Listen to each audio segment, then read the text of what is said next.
Hola, buenos días.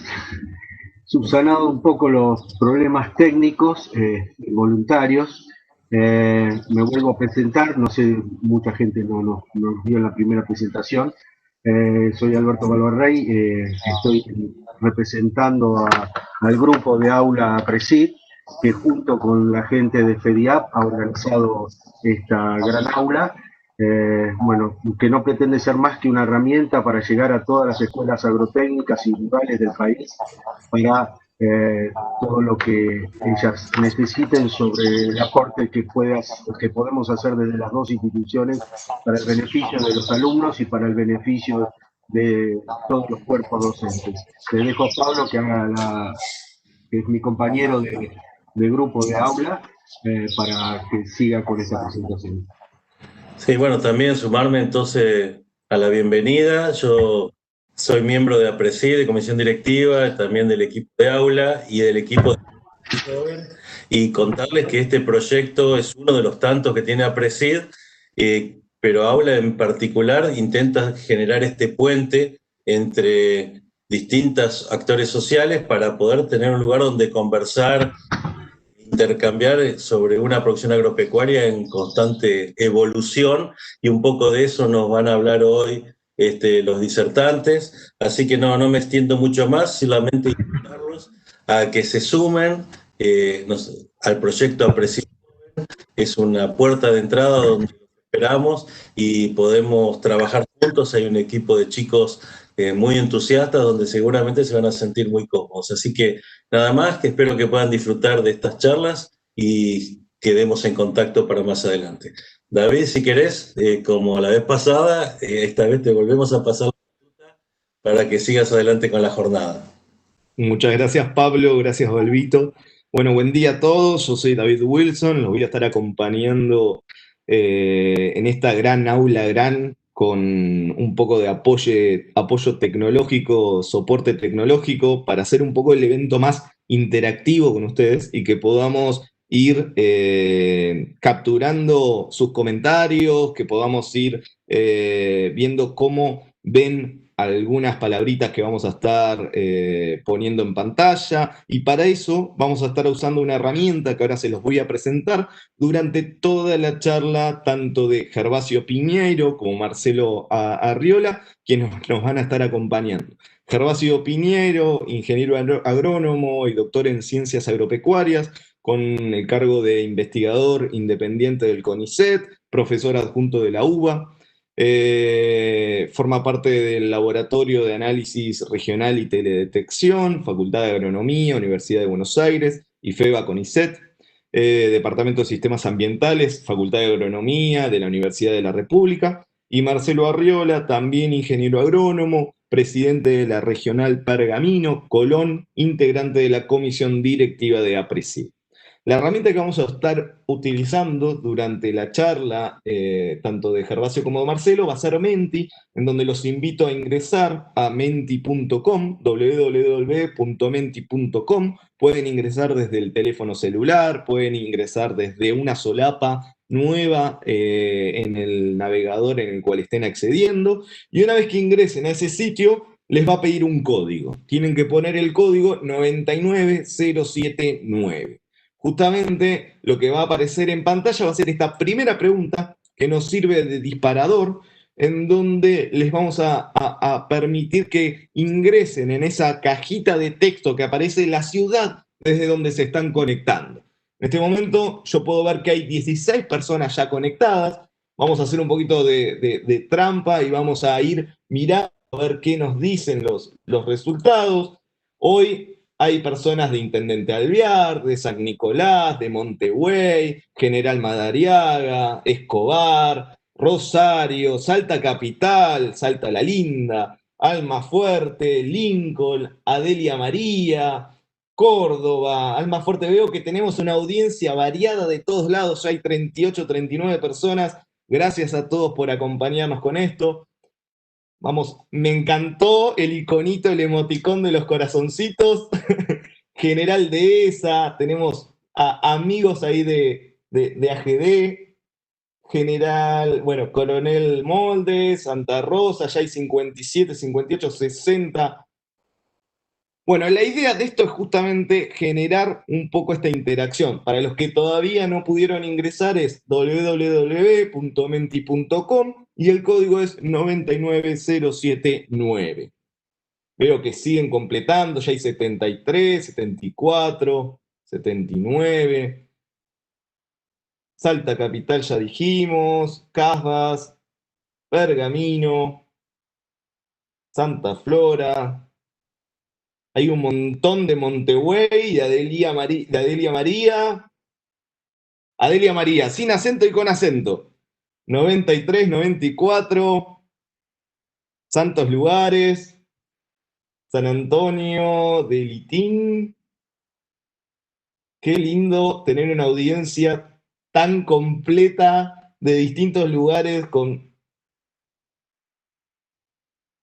Chillar.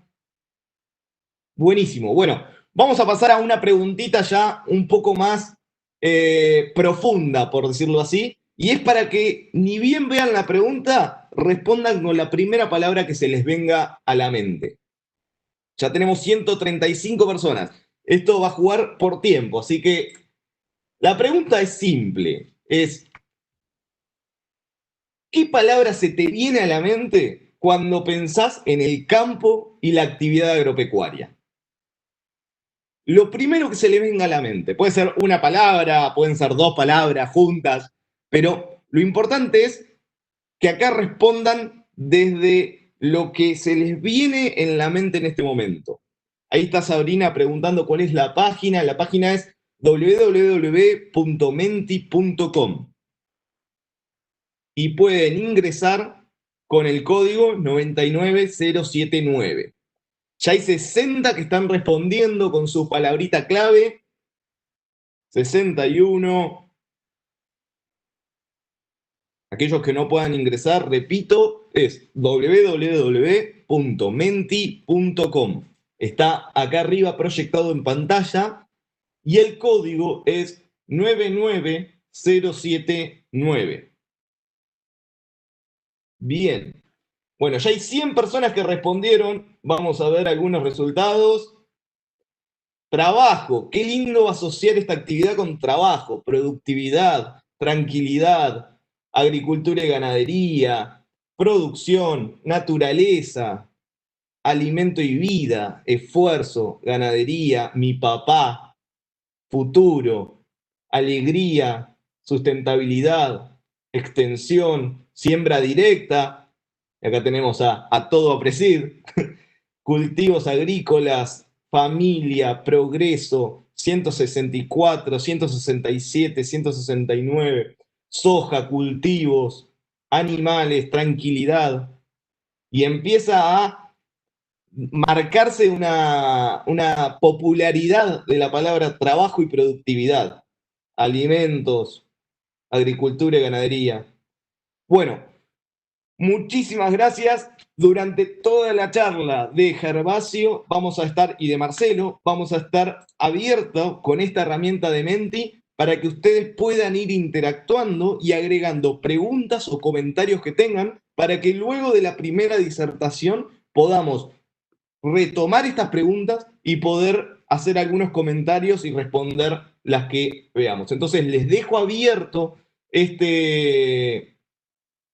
esta herramienta para que justamente puedan, durante la charla, sin importar en cualquier momento durante la charla, ir haciendo las preguntas que consideren o los comentarios que puedan hacer sobre la disertación.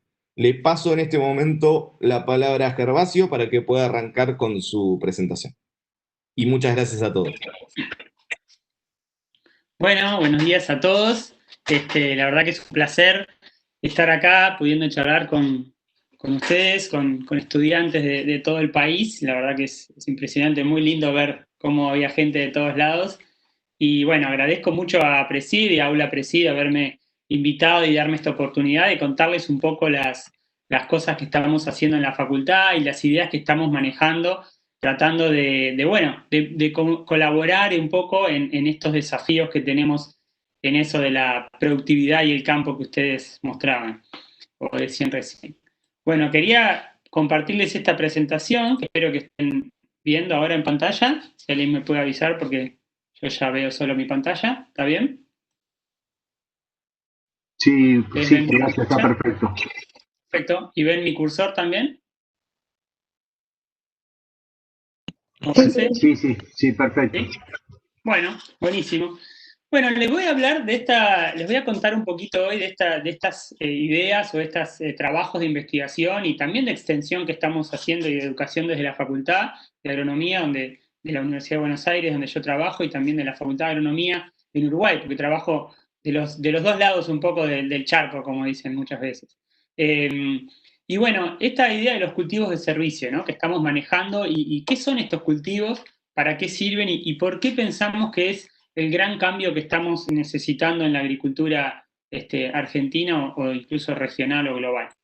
Les voy a hablar entonces un poquito de algunas cosas de agroecosistemas, ¿sí?, y servicios ecosistémicos, dos ideas o dos conceptos fundamentales. Después les voy a hablar de cultivo de servicios y les voy a pasar rápido por investigación, que estamos haciendo muchas veces en conjunto con APRESID para esta cuestión de los cultivos de servicio, y terminar charlando un poquitito del cambio que necesitamos, ¿sí? Acá hay una página de Twitter, si les interesa y trabajan en Twitter, un usuario que seguimos todo el tiempo, y acá van a ver un montón de divulgación sobre estos temas, y una página de la facultad donde también hay mucha de la información que les voy a estar mostrando, la pueden seguir ahí, y está bastante actualizada.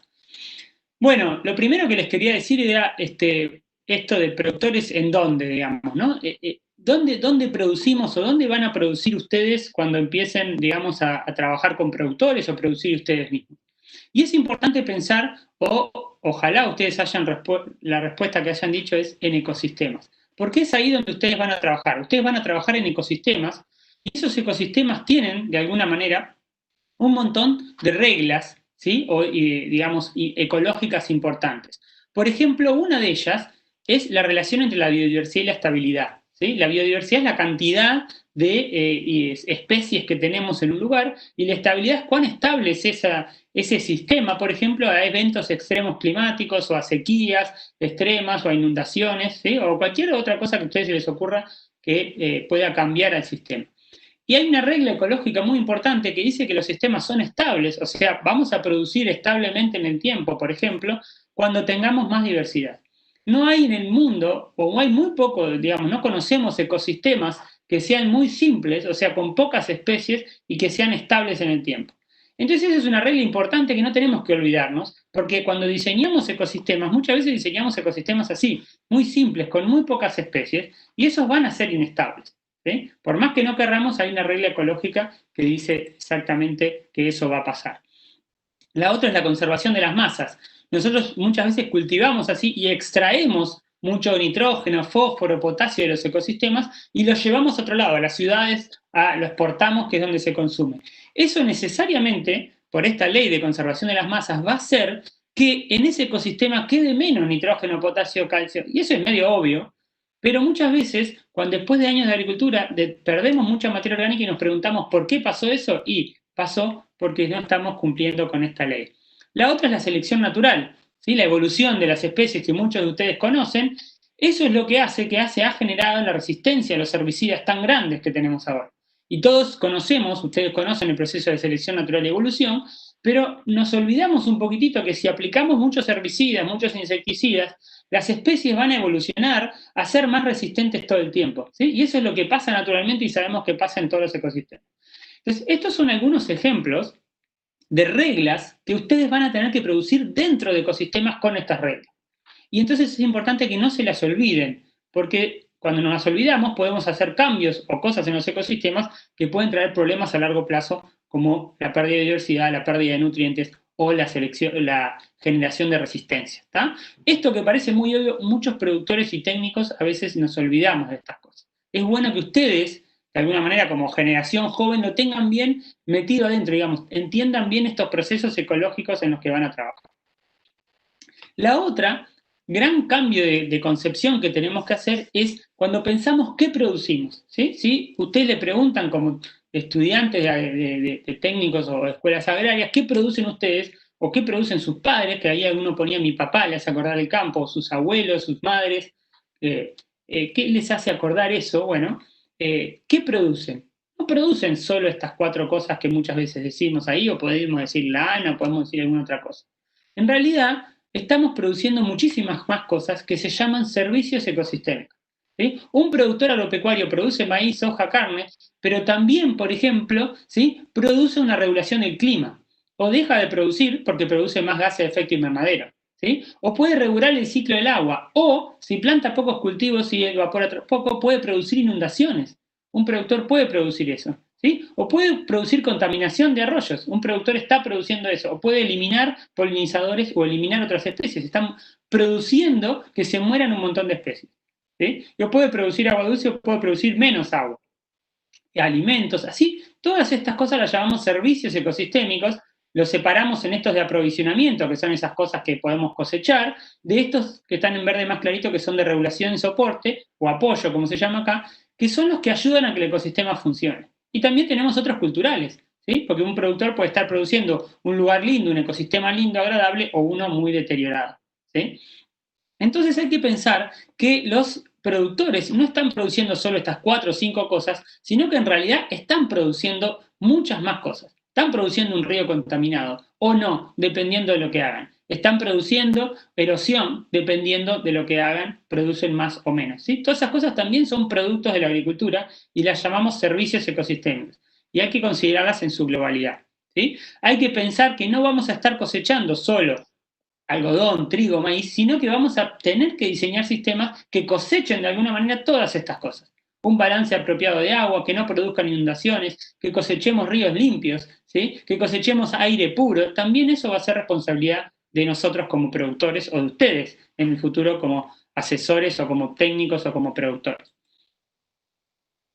Entonces, una de las cosas que estamos viendo en este marco de ver los servicios ecosistémicos es que lo que ha pasado con los ecosistemas agrícolas y agropecuarios es que han perdido estos que estaban en verde clarito antes, que llamábamos los servicios de regulación y de apoyo, ¿sí? De soporte y regulación, como poner. Entonces, esos servicios ecosistémicos, cuando se pierden, el ecosistema empieza a funcionar un poquitito mal. ¿Sí? Y eso puede afectar localmente, si perdemos los servicios ecosistémicos de regulación y soporte local, a la propia producción. Si nosotros producimos erosión o retención de agua o compactación, por ejemplo, ¿sí? Podemos producir un suelo compactado, o producimos más malezas, o producimos resistencias, especies resistentes, vamos a afectar a nuestra propia producción.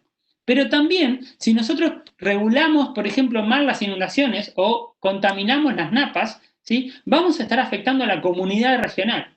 Y también si emitimos gases de efecto invernadero o perdemos biodiversidad, vamos a estar afectando a todo el planeta. Entonces es bastante importante que identifiquemos cómo estos servicios actúan a distintas escalas. ¿Y qué ha pasado con la agricultura? Nos hemos focalizado mucho en esos 4 productos, maíz, soja, carne, girasol, leche tal vez, y nos hemos olvidado de estos otros servicios, incluso los mismos que nos afectaban a nosotros, a nuestro propio ecosistema. Entonces, ¿qué pasa? Cuando los servicios de regulación disminuyen porque aumenta el deterioro del ecosistema, y ustedes si caminan los ecosistemas agrícolas lo van a ver que se junta agua y se produce toda verde, digamos, está contaminada, o van a ver erosión, o van a ver voladuras, van a ver un montón de problemas ambientales que están asociados al deterioro agrícola, y cuando eso pasa, producimos menos, o deberíamos producir menos porque tenemos un ecosistema menos sano, de alguna manera. Pero ¿qué estamos haciendo? Estamos reponiendo esa pérdida de servicio de regulación y soporte con cada vez más insumos. ¿Sí? Estamos agregando cada vez más plata, más fertilizantes, más insecticidas, más herbicidas, más y más y más insumos, que eso hacen que de alguna manera el ecosistema también se deteriore más, ¿no? O sea que es como que tenemos un ecosistema que no es saludable, entonces empezamos a producir poco y como producimos poco le damos de alguna manera más pastillas a ese ecosistema para que produzca más. Pero eso genera una dependencia importante de esas pastillas y de esos insumos que de alguna manera no son saludables a largo plazo. Es muy parecido a lo que nos pasa a nosotros como sistema, como personas, ¿sí? Podríamos hacer una analogía con la salud humana.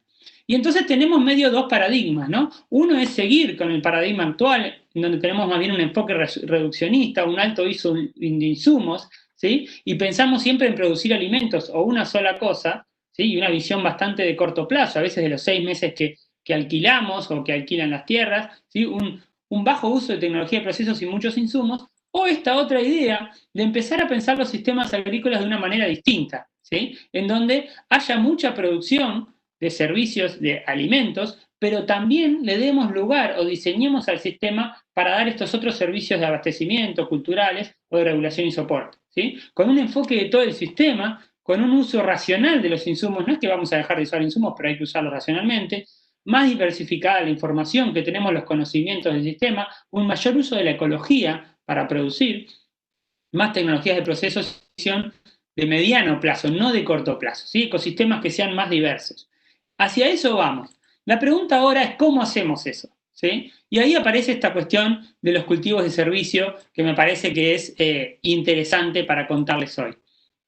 ¿Qué son los cultivos de servicio o qué apuntamos? Esta es una manera gráfica, por ejemplo, de pensar cuáles son los servicios que nos dan los ecosistemas. Y entonces nos dan, por ejemplo, controlan malezas, un ecosistema natural en este caso. No va a haber muchas malezas, va a haber mucha diversidad. Ven que esto va por afuera, ¿sí? Hay poca erosión, nos protege, hay reposición de nitrógeno, mantiene las propiedades físicas del suelo. ¿Sí? Los ecosistemas naturales retienen eso. Estos son dos tipos de materia orgánica, la particulada y la asociada a los minerales, pero este ecosistema no produce granos. Entonces, eso es un problema, porque no podemos comer de acá. Ahora, los sistemas que diseñamos, por ejemplo, un cultivo de soja con barbecho y hormonal, que es lo más común o bastante común en Argentina, produce muchísimos granos, pero produce muy poco, ven acá, muy poquito de los otros servicios comparable al ecosistema natural. Entonces tenemos que empezar a diseñar los sistemas cultivados que se parezcan un poquitito más a los naturales, pero que logren producir granos, carne, lana, leche, las otras cosas que queremos, pero pensando en diseñarlos para que produzcan también los otros servicios.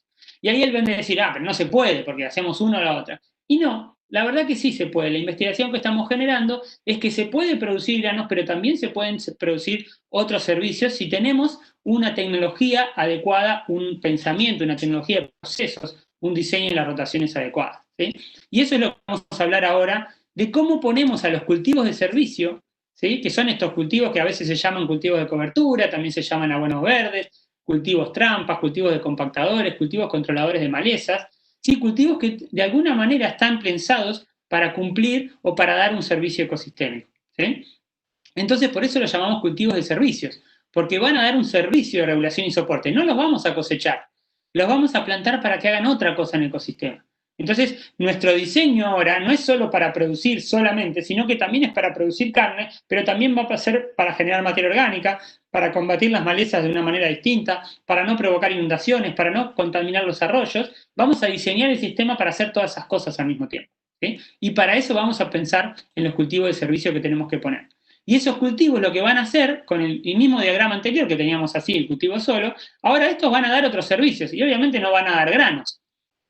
Pero los vamos a poner en algún momento en donde no haya cultivos de renta o cultivos de granos, que decíamos acá, y entonces vamos a poder dar este otro servicio y cuando combinemos distintos cultivos de servicio con los cultivos de renta, vamos a tener esta tela de araña que se llama un poquitito más balanceada, ¿no? Produciendo granos, pero también produciendo un montón de otras cosas. Y a ver si podemos llegar a producir también lo mismo o muy similar a lo que producía el ecosistema natural, pero también los granos, ¿sí? Ese es un poco el que tienen ustedes para adelante.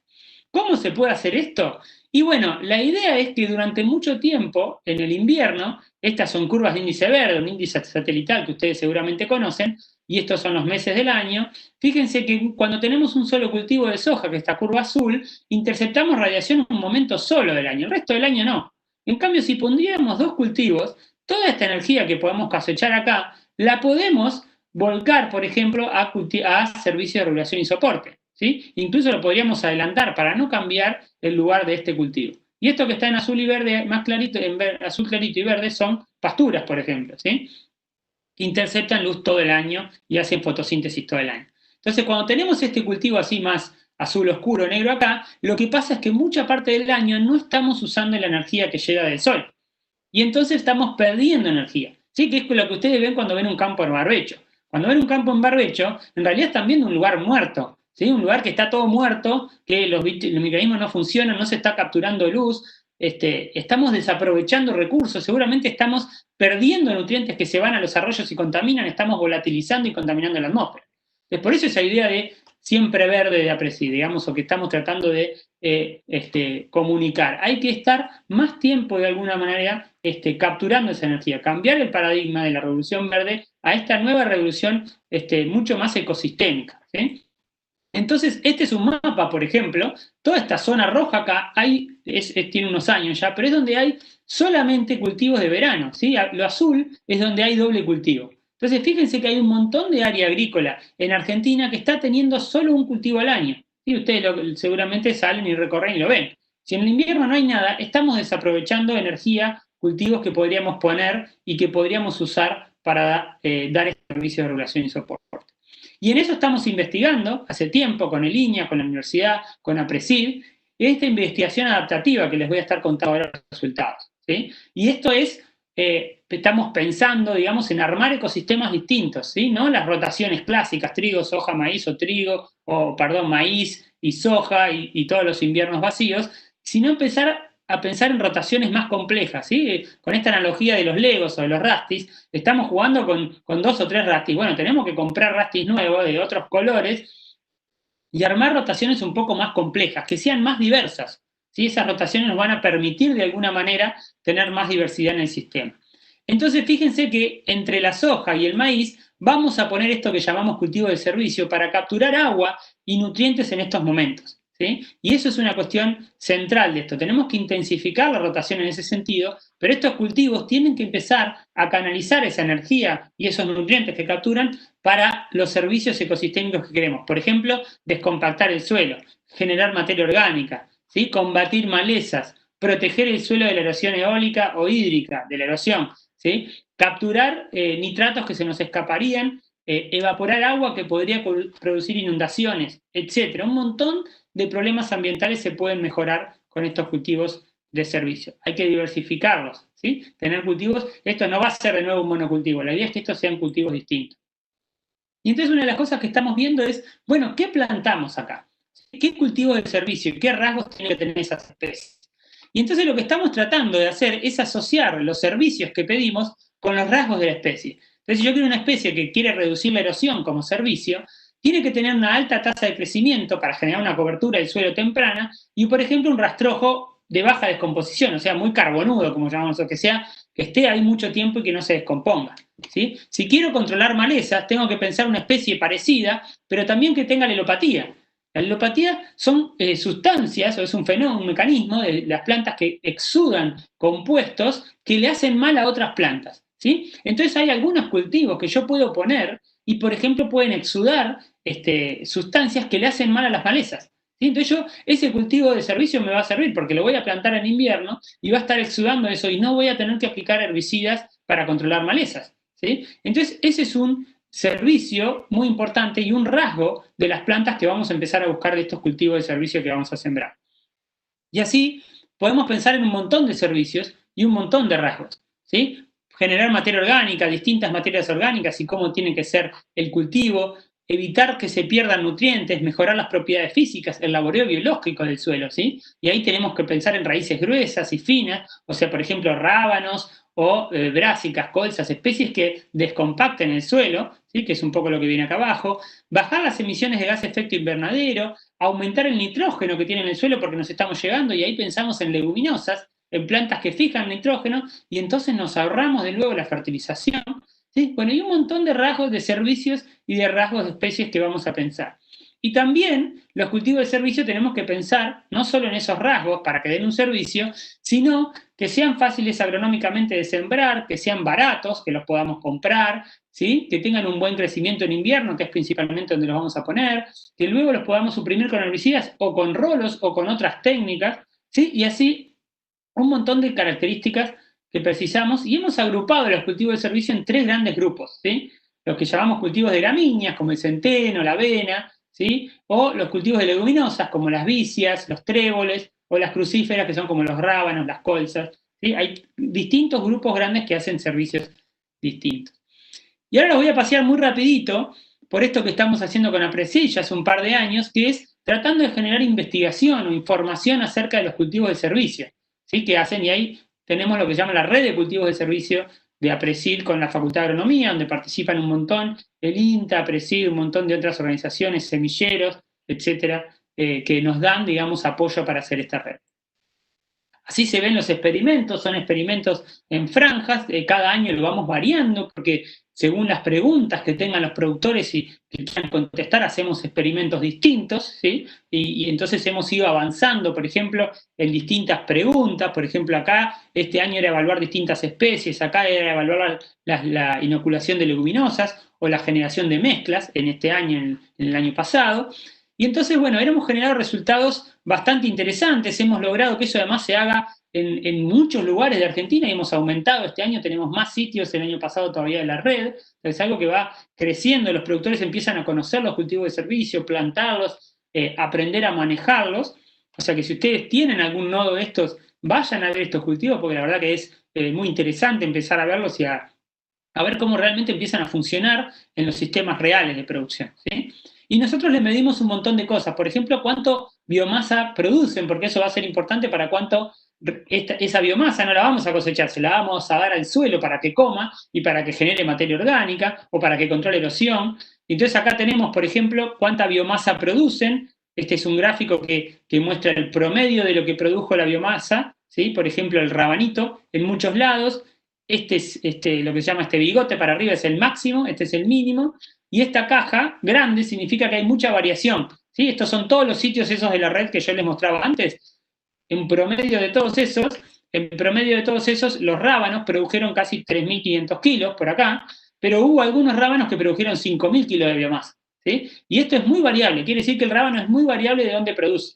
Lo mismo pasó con la avena estrigosa, que es una avena negra, el centeno fue un poquitito más parecido, Melilotus, Persis subterráneos son tréboles que produjeron relativamente poco, la vicia sativa, la vicia villosa produjo más, y estas son todas mezclas de distintos cultivos, produciendo también muy variable. Hay mucha variabilidad, obviamente como es un rango tan amplio, en lugares más húmedos se produce más y menos. Pero hemos empezado a pensar para cada sitio cuánto producen de biomasa, ¿sí? Y tenemos datos ahora de cuánto esperamos que se produzca. Esto es otro año de la red, en donde tenemos cultivos puros, por ejemplo el centeno, y acá la vicia, y esto es lo mismo, acá cuánto produjeron en distintos lugares de la red, y acá cuánto produjeron las mezclas, ¿sí? Una mezcla que tenía 25% de leguminosa, L, y 75% de centeno, ¿sí? Esta tenía mitad y mitad de los dos, y esta tenía 75% de leguminosa y 25% de gramínea o de centeno. Es decir que, fíjense, los cultivos puros produjeron esto, pero las mezclas hubiéramos esperado que produzcan arriba de esta línea, ¿sí? ¿Por qué? Y porque hay una proporción de centeno y de vicia acá que tendría que haber producido acá. Y sin embargo vemos que siempre las mezclas producen más. Eso es un resultado re interesante. Cuando un cultivo de servicio lo plantamos en mezcla, produce más que plantado solo, que plantar una sola especie. Y eso es porque estas especies se empiezan a complementar, ¿sí? También le medimos la producción de raíces, no me voy a explayar, pero esto es lo mismo. ¿Cuántas raíces producen? Porque las raíces es muy importante para generar materia orgánica, ¿sí? Y voy a pasar rápido porque esto es toda información para mostrarles la cantidad de información que estamos generando útil para los productores. Esto, de nuevo, son un montón de especies, cuánta biomasa producen para arriba y cuánta biomasa producen para abajo. ¿Sí? Van a ver bien que producen mucho más arriba, y nosotros queremos especies que produzcan muchas más raíces. Vamos a estar pensando más bien en esta vicia, no en esta vicia de acá, y menos en esta vicia sativa de acá, que produce muy poco. Entonces es importante saber qué especies estamos plantando, porque hay mucha variabilidad, ¿sí? Esto es otro gráfico interesante que vemos cómo se relaciona la producción de biomasa aérea con la de raíces en distintos experimentos, las tres especies o los tres grupos de especies grandes que veíamos. Les paso simplemente rápido para mostrar la cantidad de información que estamos generando. ¿Qué pasa con la formación de materia orgánica del suelo? ¿Estamos realmente logrando formar materia orgánica con los cultivos de servicio?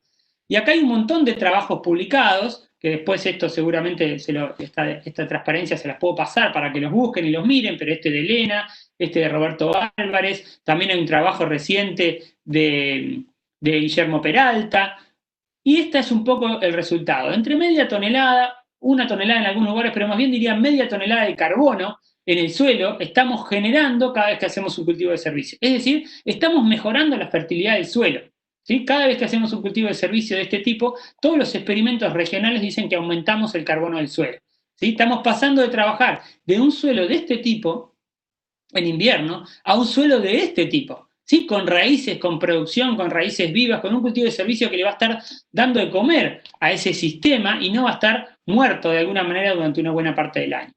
eso hace que después se produzcan resultados muy interesantes en el propio cultivo que viene después. ¿Sí? También estamos estudiando la relación de la calidad de la biomasa de esos cultivos de servicio, que es importante para que le dé un beneficio inmediato al cultivo siguiente, ¿sí? Y para que no produzcamos un compromiso, porque esto hay que tener cuidado, si hacemos mal los cultivos de servicio, podemos provocar una disminución de los cultivos de renta, y eso no queremos, porque le consumen recursos, ya sea agua o nutrientes, o inmovilizan nutrientes. Entonces hay que aprender a usar esta tecnología, ¿sí? No es plantar cualquier cosa en invierno y ya está, no. Hay que pensar bien qué se planta, cuál es la calidad de lo que se planta, cuántas raíces produce, cuánta biomasa aérea, cuánto consume de agua, y después diseñar bien la rotación para el cultivo de renta que va a venir después, ¿sí? Entonces acá, estos son datos de nuevo para un montón de especies de cómo es la relación carbono-nitrógeno, ¿sí? Y obviamente fíjense que tenemos las gramíneas acá, las avenas y el centeno con relaciones carbono-nitrógeno altas, o sea, son carbonudos, esos son de difícil descomposición, ¿sí? Tienen mucho carbono y poco nitrógeno, cuando los pongamos en el suelo van a tardar en descomponerse y van a formar un tipo de materia orgánica. En cambio, todas estas que están acá son las leguminosas, fíjense que tienen mucho nitrógeno, porque fijan del aire, ¿se acuerdan? Las leguminosas hacían eso que se llamaba fijación biológica de nitrógeno, y tienen relaciones carbono-nitrógeno bajas, es decir, tienen mucho nitrógeno por cada cantidad de carbono que tienen. Es decir, que van a estar formando otra materia orgánica y van a estar incorporando nitrógeno al suelo, ¿sí? ¿Cuánto nitrógeno incorporan al suelo? Eso también son resultados que medimos. Esta es la cantidad, por ejemplo, de nitrógeno en la biomasa aérea de distintas especies, y acá están las leguminosas a partir de acá. Estas son las gramíneas que tienen de alguna manera una cierta cantidad de nitrógeno, pero lo tomaron del suelo, porque no fijan del aire. En cambio, estas que están acá, que son gramíneas, leguminosas o mezclas, toman una parte del nitrógeno del suelo, la que está acá, fíjense que toman menos que esta, la que está entera, pero la que está rayada es todo el nitrógeno que tomaron del aire.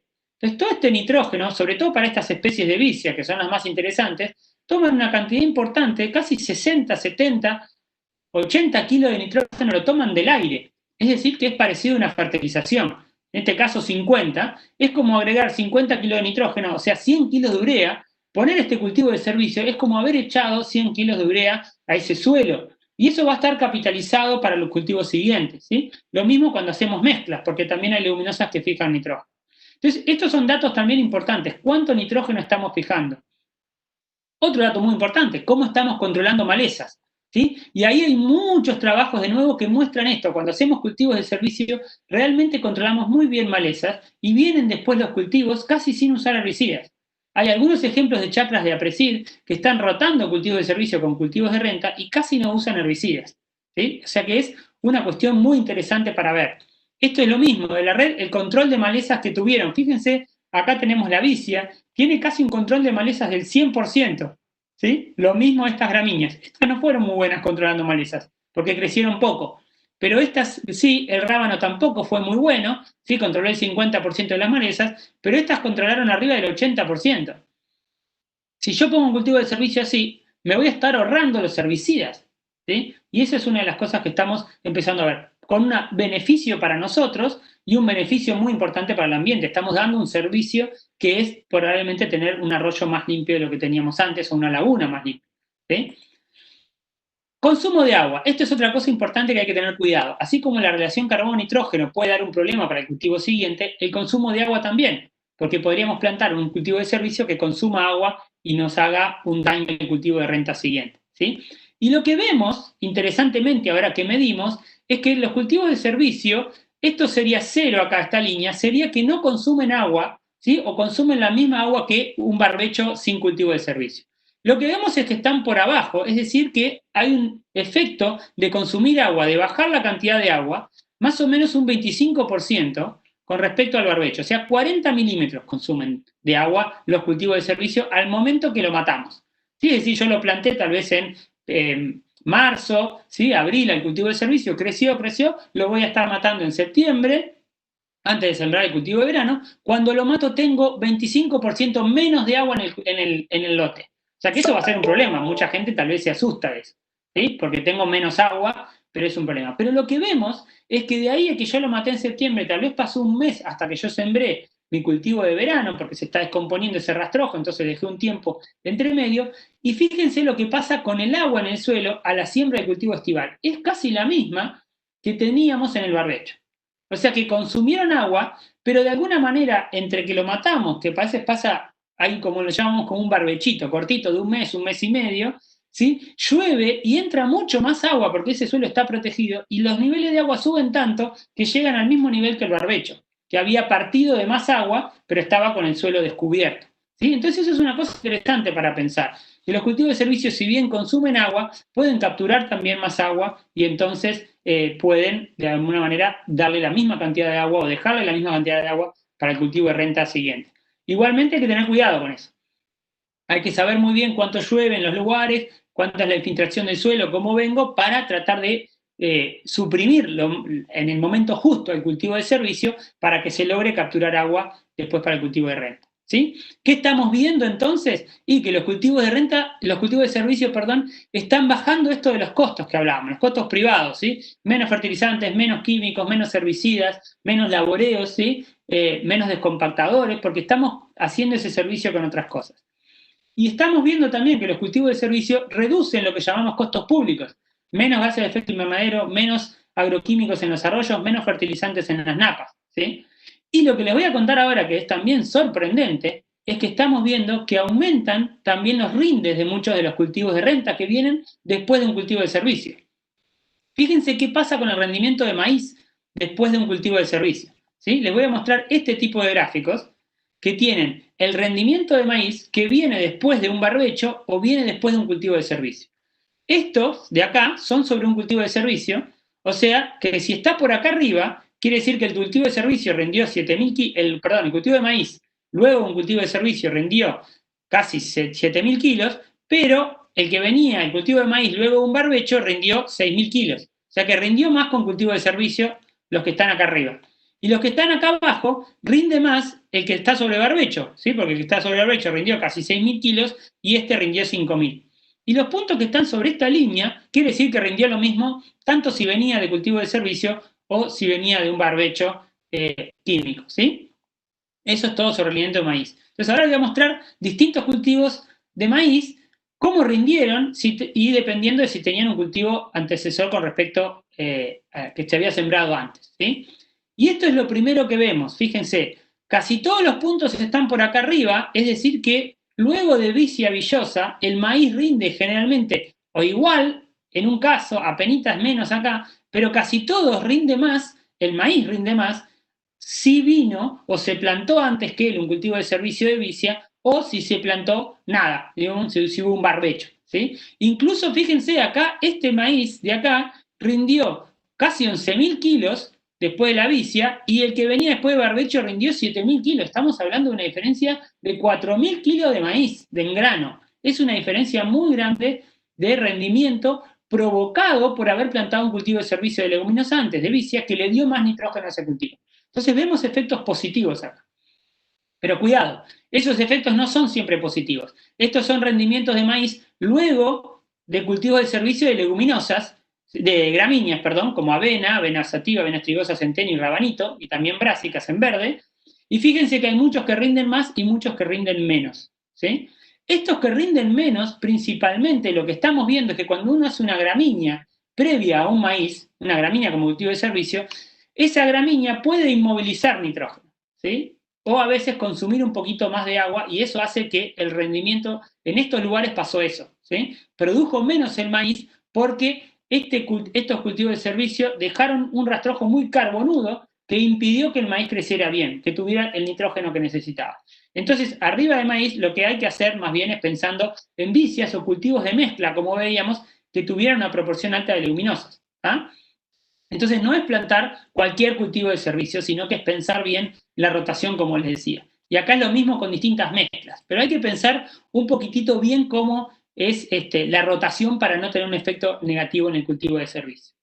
Bueno, y esto es simplemente la gran cantidad de gente que ha participado de esta red. Además hay mucha gente de INTA, de otras universidades que están haciendo experimentos en cultivos de servicio y están empezando, digamos, a mostrar todos estos resultados. En conclusión, lo que tenemos que pensar es en armar ecosistemas de una manera distinta, rotaciones de una manera distinta, donde empiece a haber muchos cultivos de servicio que los ponemos no para cosechar, sino para que den otro servicio ecosistémico. Tenemos que pensar bien cuándo los ponemos, cuándo los sembramos, cuándo los suprimimos. Lo que estamos pensando cada vez más es no plantarlos después, por ejemplo, de una soja, sino plantarlos antes que la soja se muera, cosa que simular un poco las praderas o los pastizales, ¿sí? O las pasturas, que esta soja se empiece a morir y ya abajo venga otro cultivo y nos mantengamos siempre verde todo el año, ¿sí? Y cuando este se muera, ya empiece el otro cultivo, y cuando este cultivo se muera, ya venía el otro. Y entonces empezamos a pensar en las ventanas de siembra cuáles son.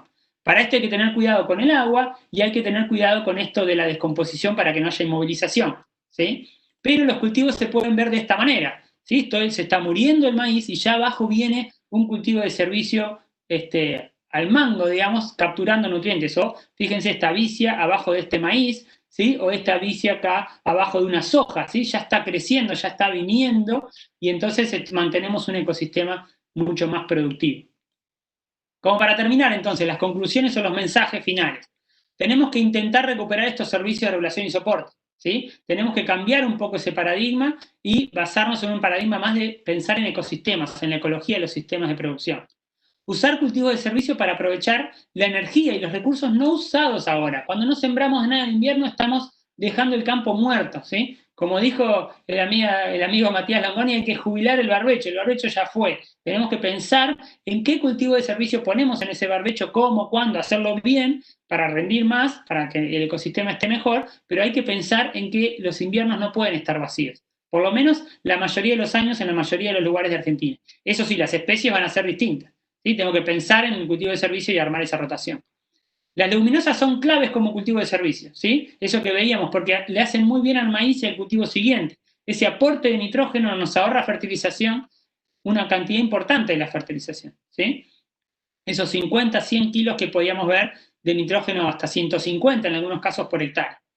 Los cultivos de servicio sabemos que aumentan la materia orgánica del suelo, estamos generando fertilidad, esa que perdimos históricamente por hacer agricultura, por laborear, ahora la volvemos a ganar si hacemos cultivo de servicio y esos ecosistemas están más saludables, ¿sí? Es importante estos cultivos de servicio para controlar malezas, ¿sí? Y la erosión, pero malezas para evitar esta cuestión del uso de herbicidas y sobre todo de las resistencias, ¿sí? Se debe planear muy bien la relación carbono-nitrógeno, lo que hablábamos hace un rato, ¿sí? Y pensar esa ventana adecuada. Ahora, lo que vemos es que los cultivos de servicio bien hechos no solo bajan costos privados, no solo mejoran el ambiente y mejoran a toda la sociedad, le dan servicios a toda la sociedad, sino que también incluso parecería ser que bien hechos pueden aumentar hasta los ingresos de los productores. Así que claramente tenemos que seguir explorando estos cultivos y pensar cómo los metemos en nuestros sistemas. Bueno, les agradezco muchísimo, espero que estén todavía ahí. Este es el grupo de trabajo y de nuevo está el Twitter y la página web donde pueden sacar más información de esto. Muchas gracias.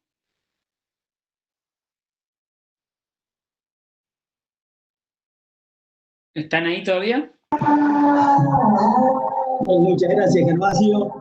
La verdad que, como siempre, increíble. La verdad que veo muchas, ahí estuve mirando un poco la respuesta de la gente y las preguntas de los chicos, y la verdad que felices de la cantidad de datos y de la información y de tratar de trabajar todos los días como lo hacéis para cambiarnos la cabeza y cambiar nuestro sistema de producción. Así que te agradecemos muchísimo, sabemos que de tu compromiso ahora que tenés que dar clase en la facultad, así que te agradecemos tremendamente y voy a tratar de las preguntas que te hicieron de alguna forma responderlas yo.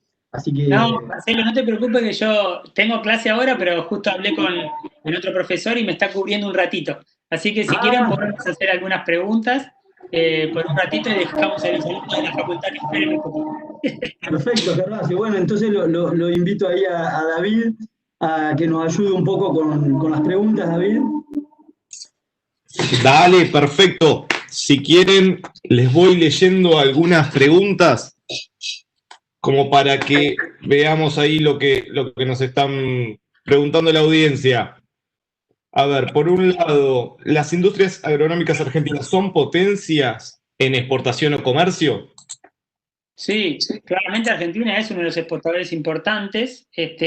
También somos los campeones en el uso de herbicidas en el mundo, ¿sí? Muchos que otros países como Estados Unidos, Australia, Europa, que producen mucho pero con menos herbicidas. Así que tenemos varios récords, digamos. Producimos mucho, pero también usamos muchos insumos que no le hacen tan bien al ambiente a veces. Y hay que pensar un poquitito mejor cómo diseñamos eso. Bien, tengo otra. ¿De qué manera impacta negativamente la ganadería con el efecto invernadero? Bueno, eso yo no hablé mucho de ganadería hoy. La ganadería produce gases de efecto invernadero, el metano principalmente por la fermentación entérica de las vacas, y produce un efecto de efecto invernadero, digamos, que no es deseado. Sin embargo, la mayoría del efecto invernadero que se produce en el mundo no es por las vacas, tampoco es por la agricultura, sino que es por el consumo de combustibles fósiles, ¿sí? Por el auto, la fábrica, los aviones, los barcos que se mueven y que consumen nafta, gasoil. Eso es el 70% de los gases de efecto invernadero.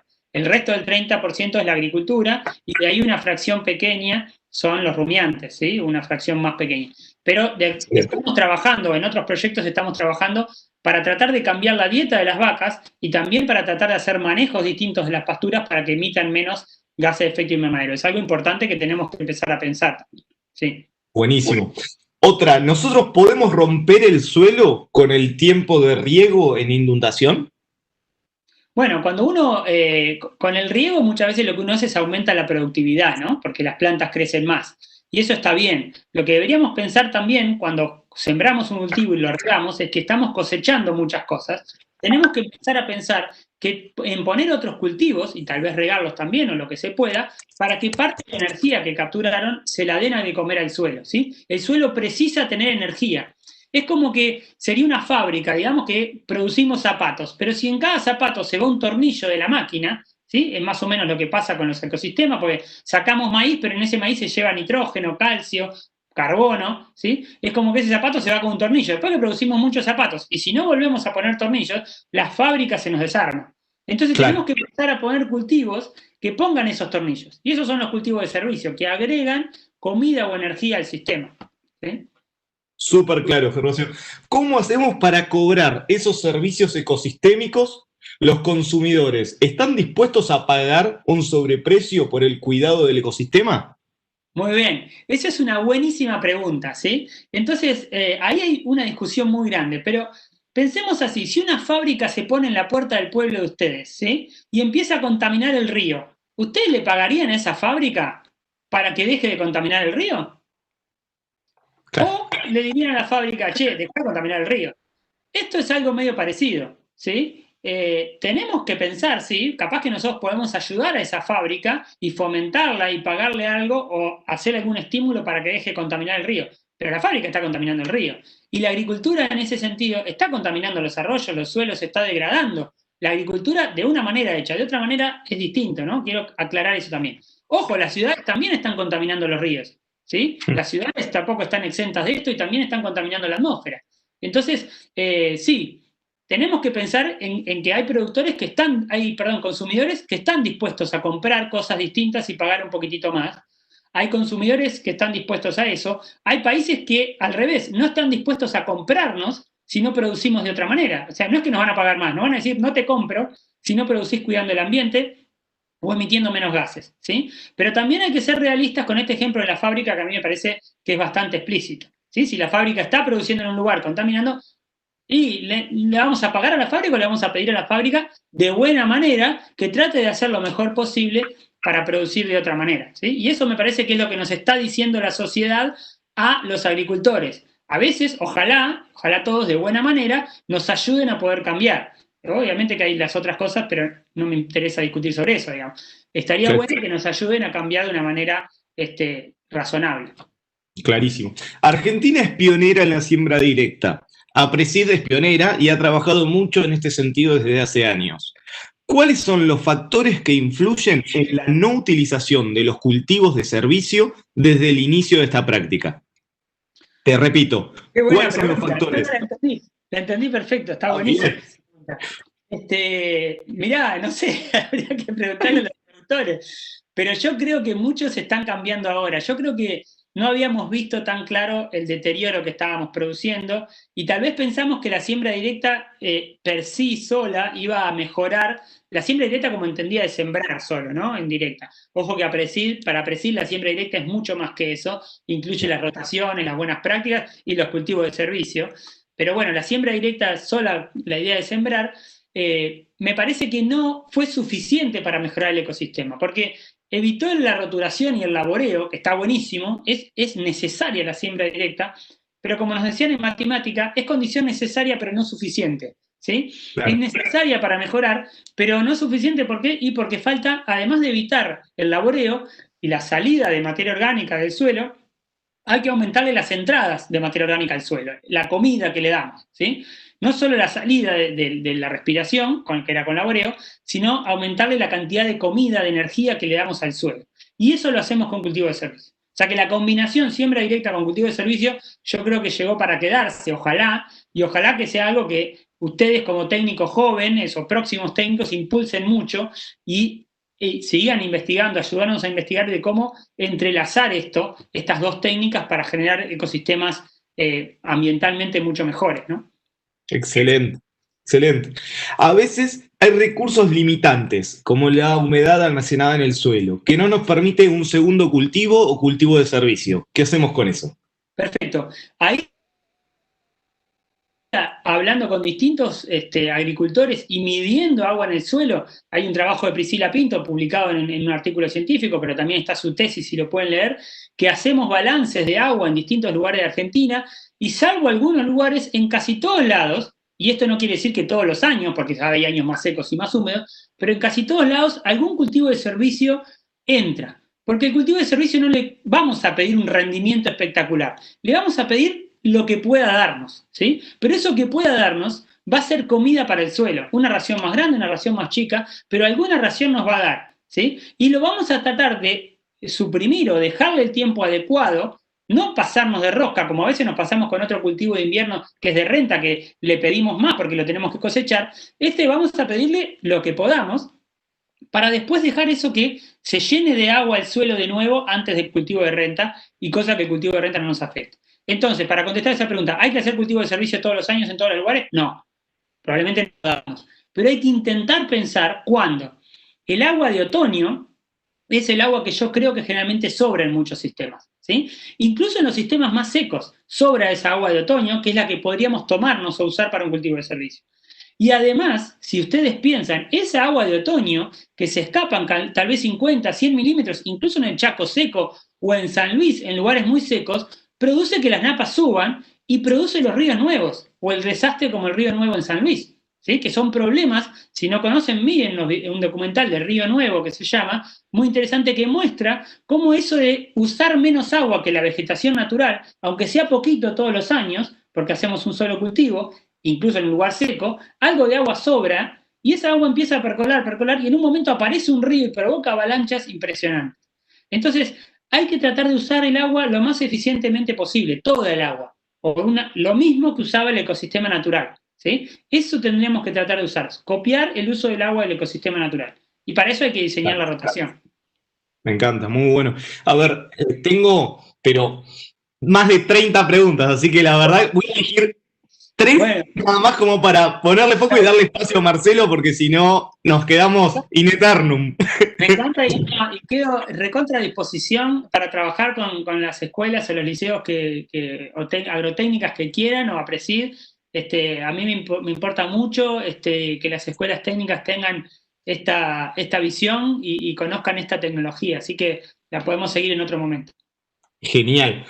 Podemos pensar que más cultivos. Esta es fácil y concreta, digamos. ¿Podemos pensar que más cultivos es más sustentable? Sí, siempre y cuando no seamos muy angurrientos. Y ese más cultivo no significa que estamos cosechando todo.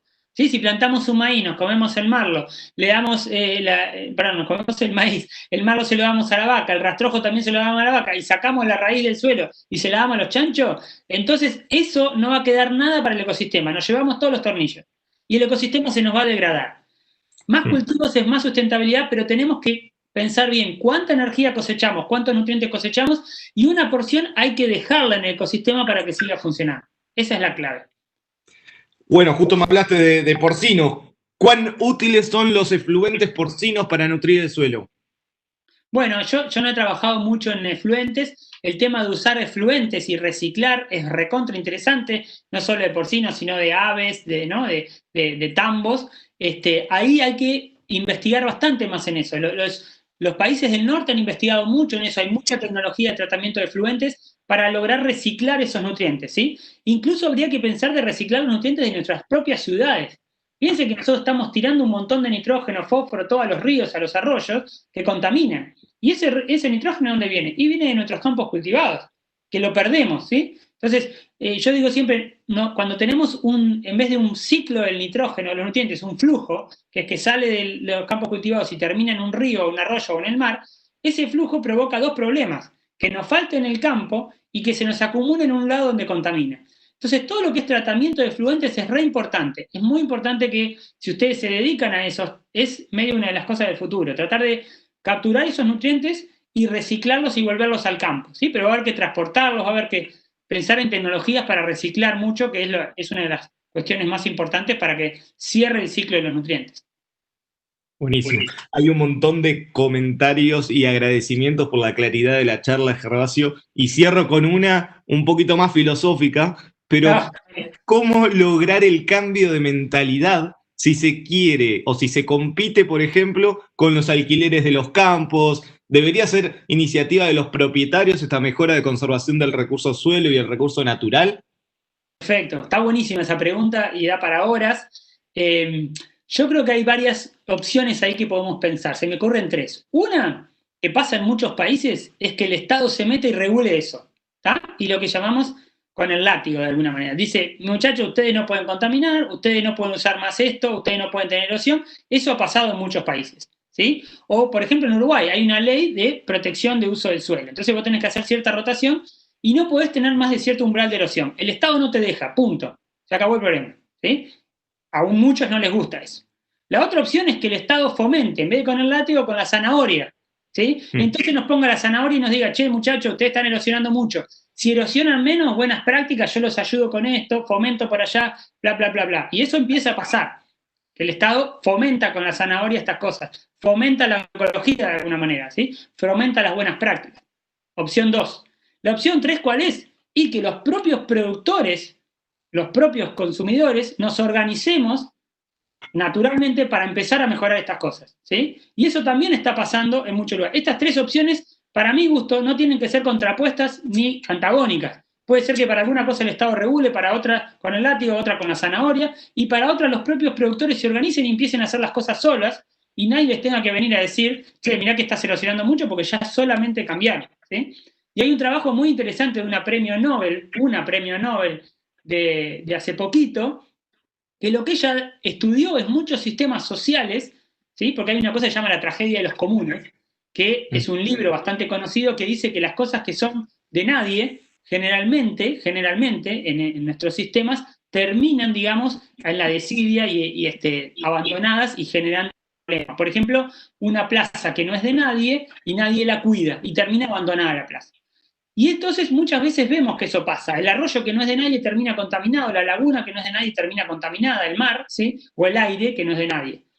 Y entonces ahí lo que propone la tragedia de los comunes es que esas cosas tienen que ser de alguien. Tenemos que enrejar la plaza para que la plaza sea de alguien y ese alguien cuide la plaza. Y eso podría pasar con el ambiente, que el ambiente empiece a ser de alguien, el aire empieza a ser de alguien, el agua empieza a ser de alguien y ese alguien lo cuide, es una opción. Esta señora que se ganó un premio Nobel, en realidad estudió otros sistemas que vio que cuando la gente es más educada, más consciente, más formada y tiene más afinidad de alguna manera con los sistemas, con el medio ambiente, no hace falta que las cosas sean de alguien, sino que la propia comunidad organizada cuida de las cosas comunes. Incluso cuida mejor de las cosas comunes que las cuidaría un privado. Y es muy interesante esos ejemplos. Yo creo que ojalá nosotros en Argentina terminemos haciendo una cosa parecida. Excelente. Muchísimas gracias, Gervasio, y más que aplausos virtuales para la disertación. Así que muchas gracias. Gracias a ustedes y un placer. Me encanta siempre hablar y dialogar de estas cosas. Me encantaron las preguntas. Así que nada, seguimos mucho en contacto. Le paso la palabra a Marcelo para que continúe Bueno, muchísimas gracias, Gervasio, muchísimas gracias, David, y vamos a tratar de tomar la posta de esta charla, que me pareció divina. La verdad que Gervasio siempre rompiéndonos la cabeza. Y la idea mía es presentarle algo en esta misma línea, y la pregunta que quisiera tratar de responderme o tratar de respondernos en este periodo es si son los exitosos para copiar. Digo, y acá quiero empezar a separar algunas cosas y quiero entender qué es éxito. Y la verdad que cuando uno piensa en éxito desde el sistema agropecuario, uno lo piensa como rinde.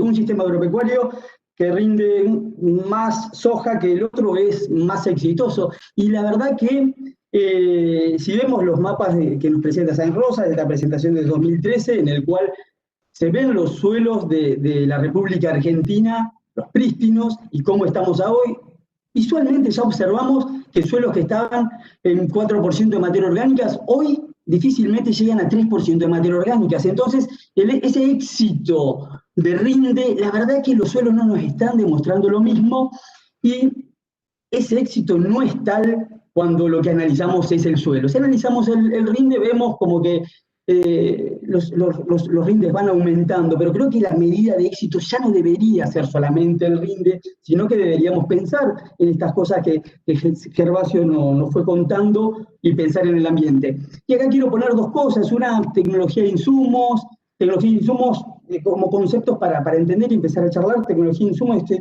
todo aquello que nosotros aplicamos en el año a un cultivo para aumentar los rindes en teoría. Aplicamos tal producto, cosechamos un poquitito más, un poquitito menos, de acuerdo a ese éxito de rinde.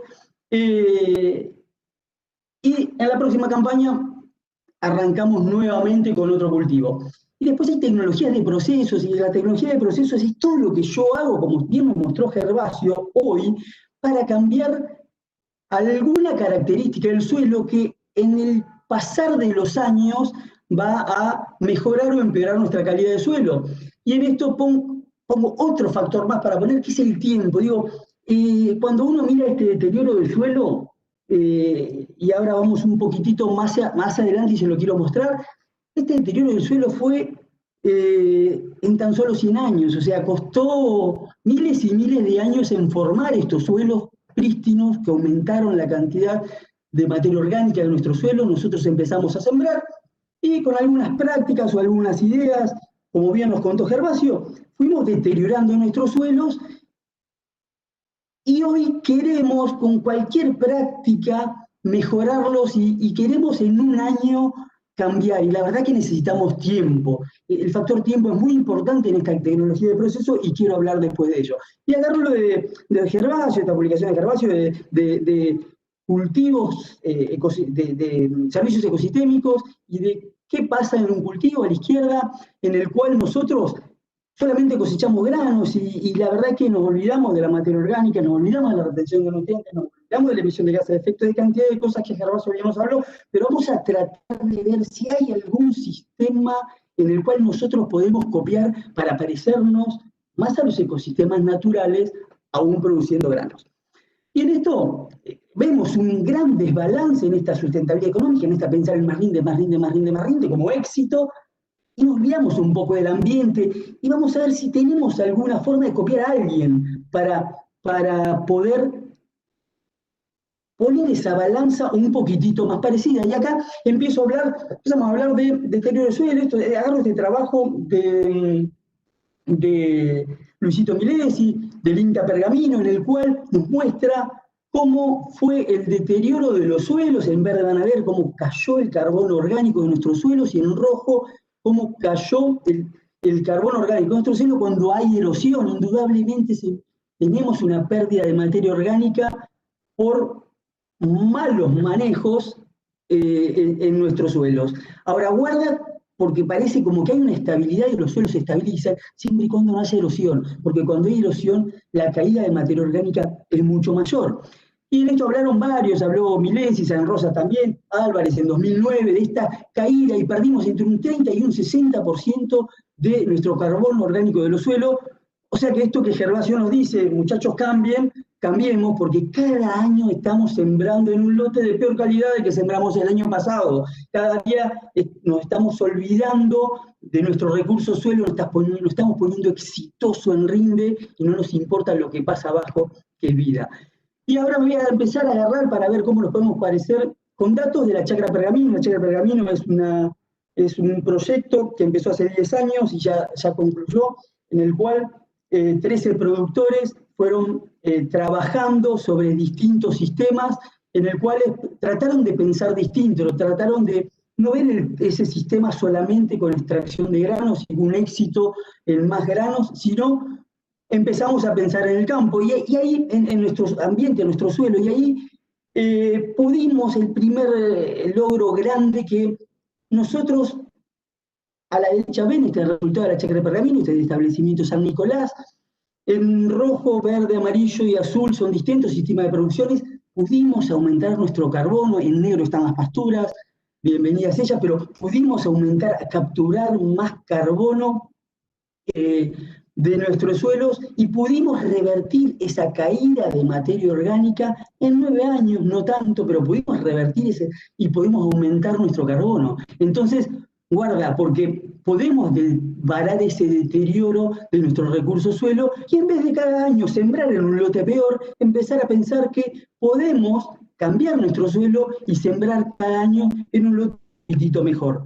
Y ahí ya empezamos a ver estos servicios ecosistémicos en el cual en materia orgánica pudimos aumentar nuestra materia orgánica, o sea que ya ese cultivo que nos olvidamos de la materia orgánica, acá en estos sistemas en los cuales pudimos intensificar, pudimos considerar ese siempre verde que tanto nos desafía a presidir, pudimos aumentar nuestra materia orgánica del suelo, y obviamente uno piensa en captura de carbono, pero no solamente captura de carbono, aumenta nuestra retención de nutrientes. La captura de carbono uno la piensa como la columna vertebral, pero ahí va agarrado fósforo, nitrógeno, azufre y otra cantidad de elementos de nutrientes que podemos capturar en esa materia orgánica, y pongo en biodiversidad en amarillo, después un poquitito más adelante vamos a ver cómo podemos modificar nuestra biodiversidad y en qué nos ayuda esa biodiversidad. Ya en esto que Gervasio bien nos hablaba del tema del nitrógeno, en un trabajo con Fernando Salvagiotti desde Chacras, desde la Chacra Pergamino, pudimos ver que indudablemente en amarillo vemos allá Vicia como antecesor maíz, allá Gervasio nos mostró bastante de esto, y otros distintos cultivos, y una de las puntos interesantes es que podemos capturar nitrógeno con una leguminosa y podemos dar casi el 100% del nitrógeno que necesita el maíz que sigue, sin poner un nitrógeno ureico. Y acá muy bien decía Gervasio, nadie dice de sacar los insumos 100%, pero tenemos que ser un poquitito más eficientes, y si el nitrógeno en vez de ponerlo con un fertilizante lo podemos capturar de la atmósfera, tanto mejor, ¿no es cierto? Entonces,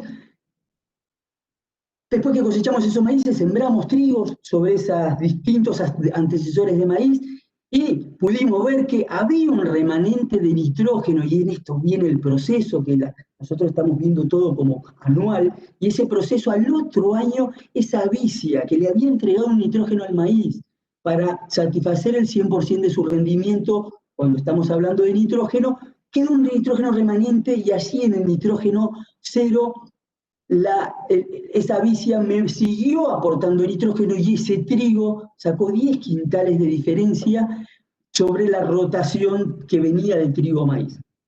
O sea que no solamente tenemos un aporte de nitrógeno para ese cultivo, sino que tenemos un aporte de nitrógeno para cultivos subsiguientes, en eso que uno está pensando como tecnología de proceso, y ahí ya empieza a formar este trabajo de Gervasio de estos servicios ecosistémicos, como verlo como red, nos empezamos a parecer más y podemos hacer una reposición de nitrógeno ya no con fertilizantes ureicos solamente, sino que también podemos pensar en esa diversidad de cultivos en los cuales ese mismo cultivo de servicio me aporta nitrógeno.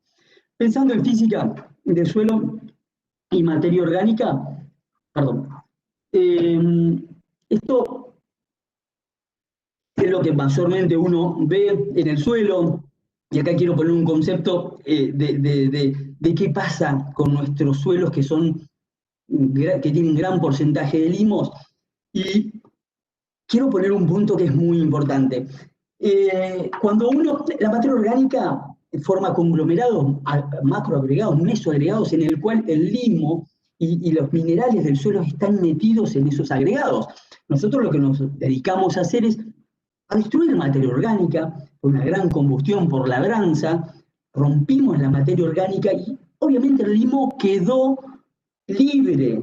Ese limo libre indudablemente que cuando llueve, las partículas más pesadas se van más abajo, las más chiquitas se van reacomodando y se van formando esas estructuras que nosotros vemos en el suelo y decimos, uy, se está formando una capa densa y queremos romperla. Y ahí es difícil hablar de romper una capa densa. Creo que el gen de la labranza lo tenemos ahí tan metido adentro que queremos romper.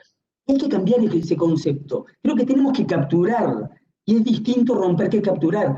Esos limos que están liberados hoy debemos capturarlos nuevamente, o sea, debemos aumentar nuestros niveles de materia orgánica para agarrar ese limo y volver a meterlos en conglomerados y en esa biolabranza que uno puede decir, en el cual la cantidad de lombrices que hay al comer ese limo y comer materia orgánica terminan formando agregados y ya no hacer labranza para romper las capas densas, sino que las capas densas se terminan rompiendo por el trabajo de la fauna del suelo, en el cual la fauna y de los vegetales del suelo, también las raíces proveen esa agregación, en el cual el limo ya no está suelto, ya no lo dejamos libre para que se acomode y nos formen capas densas. Eso es muy importante de entender, porque si no empezamos a creer que la única forma de romper una capa densa es con la labranza, casualmente con lo mismo que nos generó la capa densa. La labranza rompió esos conglomerados de materia orgánica, esa combustión de materia orgánica, y al quedar libre ese limo, debemos capturarlo nuevamente. Y indudablemente, cuando uno lo piensa en intensificación, empezamos a ver que a medida que intensificamos, a medida que jugamos con eso siempre verde, empezamos a tener mayor vida en el suelo, porque hay más comida y empezó a haber más abundancia de lombrices, y si hay más abundancia de lombrices va a haber mayor cantidad de individuos que se coman ese limo y me formen agregados y me terminen no rompiendo, sino capturando los limos que me forman la capa densa.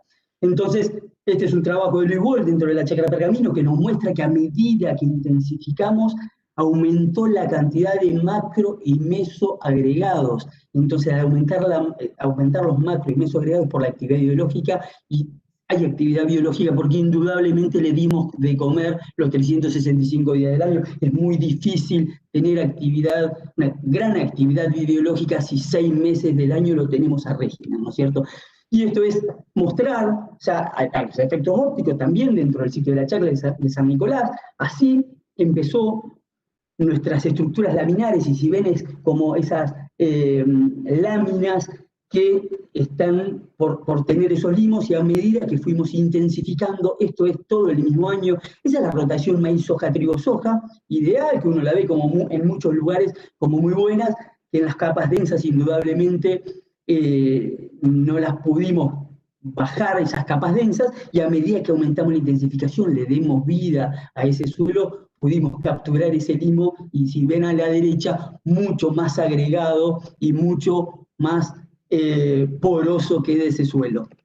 Así que pudimos mejorar las propiedades físicas del suelo, y si mejoramos las propiedades físicas del suelo, podemos proteger de erosión, porque muy bien lo decía Gervasio recién, si no capturamos el agua se va por infiltración, pero también se va por escorrentía, y lo que nos produce es erosión hídrica, y esa primera foto que veíamos, casi triste, de un maíz, y esa corrida de agua que se llevó suelo, es indudable que ese suelo termina yéndose a los ríos, como bien decía Gervasio, y dándole ese color marrón a los ríos, que no es nada más y nada menos que el problema que nosotros generamos, que dejamos suelo suelto para que se vaya a un río y termine sedimentando en los ríos por un suelo que debería estar en nuestro campo y no en el delta.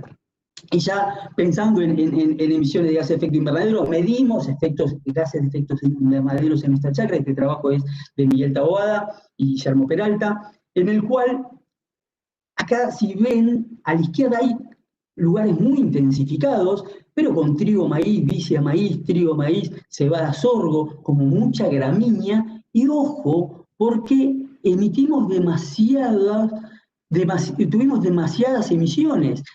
O sea que no es solamente intensificar para capturar dióxido de carbono, sino que lo que hay que hacer es intensificar, pero también tenemos que tener diversidad. Es muy importante la diversidad, ¿por qué? Porque en realidad tenemos mucho de ese aporte de nitrógeno que nos dio la vicia o los cultivos como leguminosas en esas mayores intensidades, hicieron que tengamos que poner menos fertilizantes. Y los fertilizantes, indudablemente, cuando ponemos muchos fertilizantes nitrogenados, hay una liberación de óxido nitroso que nos juega negativamente en la emisión de gases de efecto invernadero. Pero acá está bueno pensar y decir, cuando todos los sistemas, todas las industrias que ustedes se puedan imaginar emiten gases, nosotros podemos emitir muchísimo menos si somos inteligentes, tenemos el siempre verde metido y tenemos la diversidad para poder tener una menor emisión de gases y ser más amigables con el ambiente.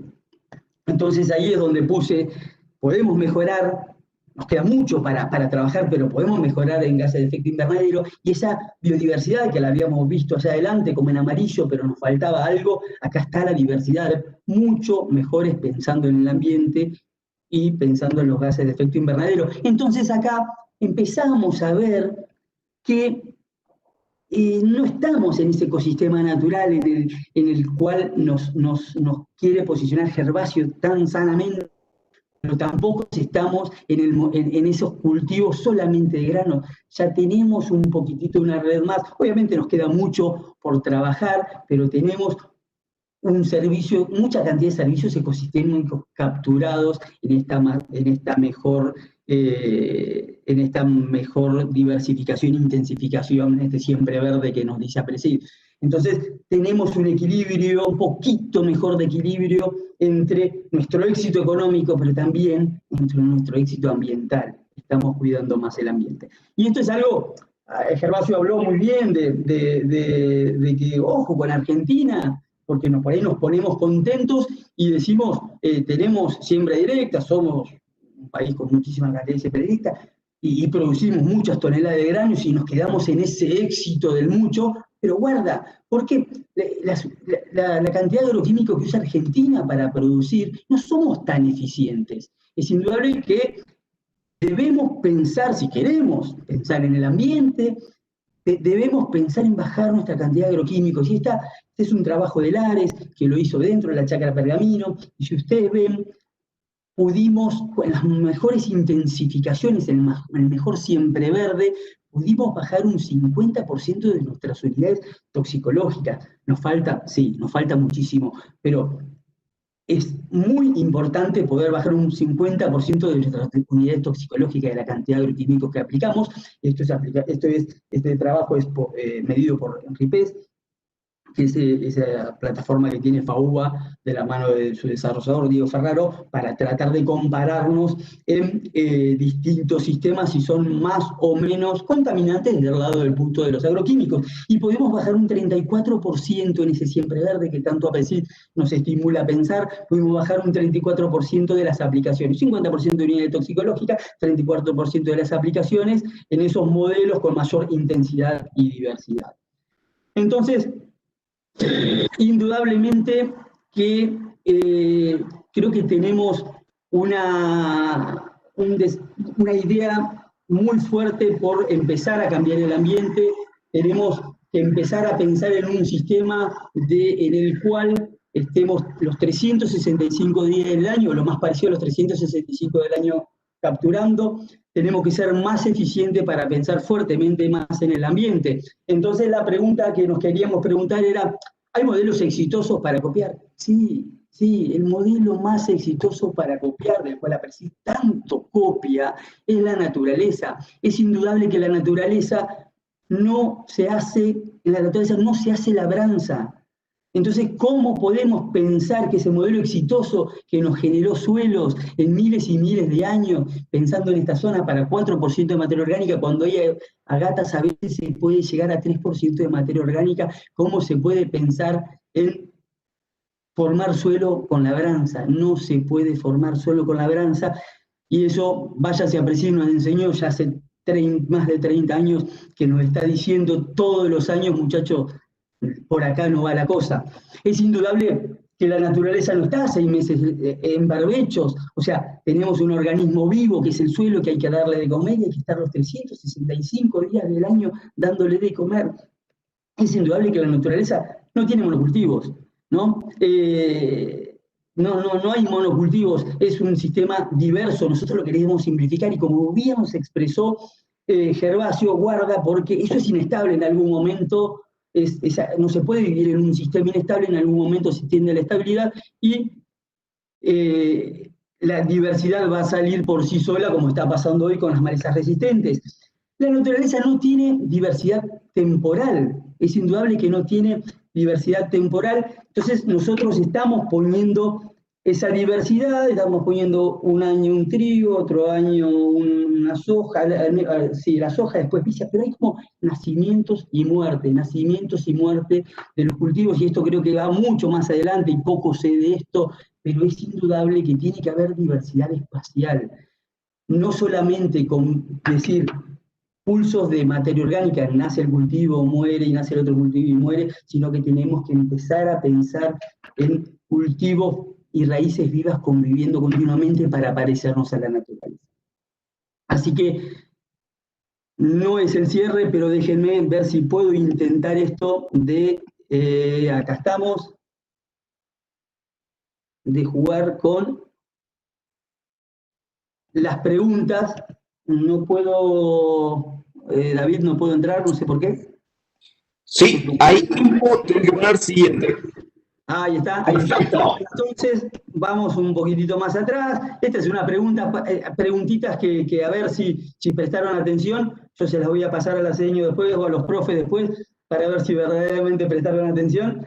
Pero es un verdadero falso, y los invito a que empecemos a contestar. Y digo, los suelos pueden deteriorarse por mal manejo, y eso en esas tecnologías de procesos, una vez cada uno, que cada vez que uno siembra, anímense a contestar, no pasa nada, puede ser verdadero, puede ser falso, y nos podemos equivocar, y está bueno equivocarse, pero traten de contestar, porque me parece que esto es divertido, y pensemos si lo podemos o no deteriorar, porque si deterioramos el suelo, deterioramos el ambiente, y las generaciones que siguen necesitan del suelo que nosotros le dejemos. Así que aprovechemos a responder, y ahora quiero ir a ver qué dicen los resultados, y hay de los 77 verdaderos, y hay uno falso, dice que los suelos no pueden deteriorarse. Hay 2 falsos. Sí, los suelos, es verdadero, chicos, los suelos pueden, cada cosa que nosotros hacemos indudablemente interfiere en nuestros suelos. Lo mostramos en las primeras transparencias. Nosotros pudimos en estos 100 años bajar notoriamente nuestro porcentaje de carbono del suelo. O sea, con cada práctica que nosotros aplicamos, indudablemente podemos interferir en el suelo. Se puede aumentar la materia orgánica, y esto es, de vuelta, es casi correlacionado con lo anterior, pero yo tengo la posibilidad de, si mi suelo tiene 2% de materia orgánica, de pensar, aplicar agronomía y mover la materia orgánica, o no tengo ninguna posibilidad, no tengo alternativa de cambiar, y me tengo que resignar a lo que pasa. Vemos qué dicen los chicos, y 46 personas dijeron que es verdadero, 3 que es falso.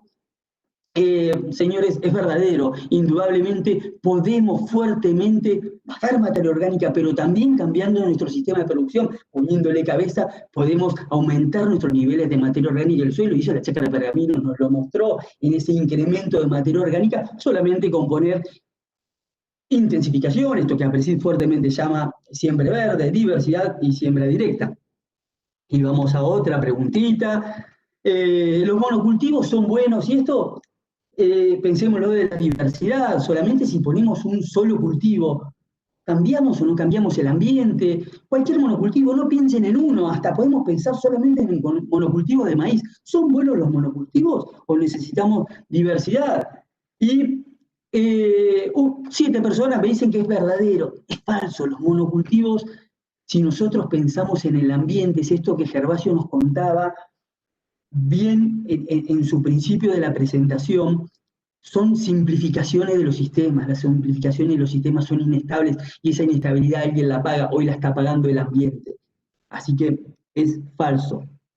Y vamos a una más, y vamos, la agricultura puede mitigar el cambio climático y esto en emisión de gases de efecto invernadero.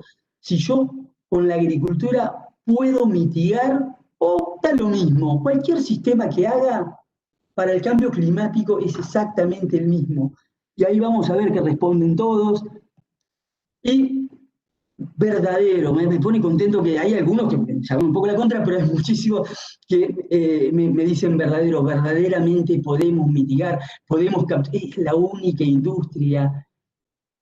Nosotros tenemos en la mano a los autótrofos, recuerden que son los autótrofos, los vegetales, son los únicos capaces de capturar dióxido de carbono de la atmósfera y volverlo a poner en nuestro sistema. Nosotros trabajamos con ellos, o sea, podemos mitigar fuertemente el cambio climático. Y esta no sé, se escapó, pero ¿el león es el rey de la selva? Esa es una afirmación. ¿Es el león el rey de la selva? Esto lo pregunto porque tengo dudas y quiero que ustedes me ayuden a terminar esas dudas y por ahí ya contarles cuál es mi visión. 9 ponen verdadero y 28 falsos, 12 verdaderos, 14 verdaderos. Uy, esta está más peleada, ¿no? Hay muchos verdaderos y muchos falsos. Y voy a tratar de respondérsela y hacer un paralelismo a esto de que el león es el rey de la selva. Es falso, absolutamente falso que el león es el rey de la selva. Eso es una selva. Imposible que un león quiera correr a sus presas ahí, se enredaría con las lianas. Imposible. Además, les confieso algo. Hay otros leones, otros seres vivientes más fuertes que el león. Así que tampoco lo es. Y esto no quiero poner machismos y feminismo, pero los que estudiaron los leones saben a nada.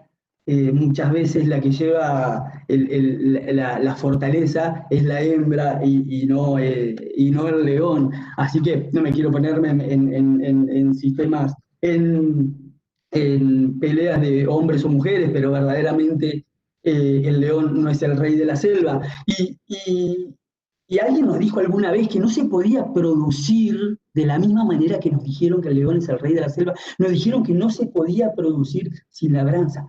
Falso. Hay cantidades de falsos conceptos y los desafío porque son jóvenes, porque tienen todas las posibilidades de dudar lo que les dice Marcelo, porque seguramente Marcelo les dice cosas ahora, como le dice Gervasio, con la información que tenemos, pero hay que seguir investigando, tenemos que cada vez hacer un ambiente más, tenemos que pensar cada vez más en el ambiente, y dejarnos de falsos paradigmas. Hace mucho tiempo, 31 años más específicamente, un grupo de productores se juntó y formó APRESID para romper ese paradigma y entender que se puede producir absolutamente de otra manera. Se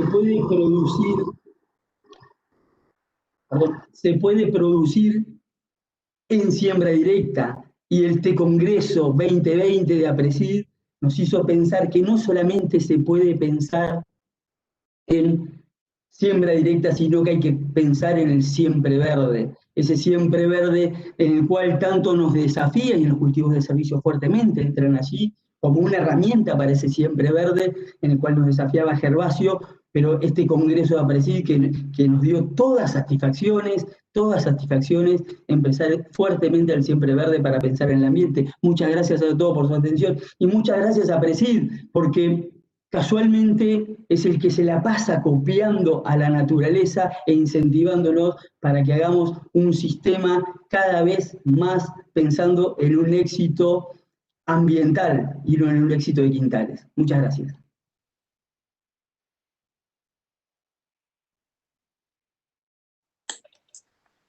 Gracias, Marcelo. Ahí tenemos la última preguntita del Menti para dejarle abierto a los chicos que tengan la posibilidad de contarnos